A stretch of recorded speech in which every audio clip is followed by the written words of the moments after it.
Great morning, amazing learners. You're welcome to another section of today's online class. And in civic education, we will be looking at the topic punishable offenses. At the end of the lesson, you all should be able to define punishable offenses and give examples.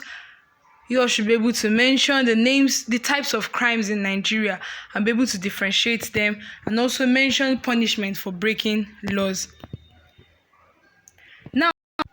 Now let's look at the definition of punishable offenses. Punishable offenses can be defined as offenses or crimes that attract punishment.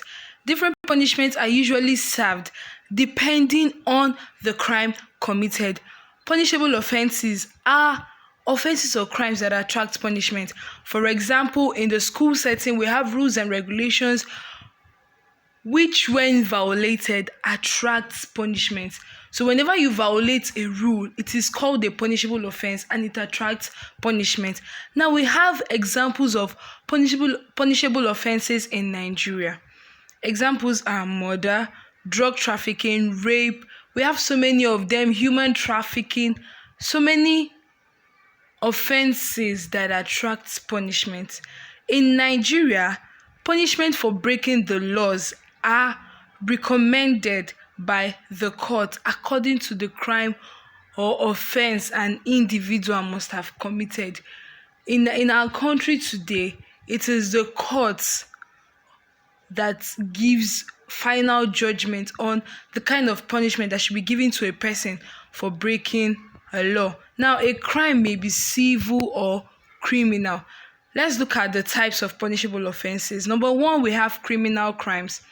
These are crimes that attract severe punishment. Take note.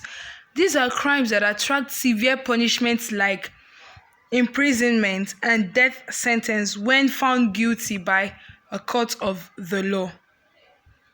Examples of criminal crimes in Nigeria include examination malpractice, armed robbery, murder, rape, bribery, drug and human trafficking, involvement in cultism, burglary.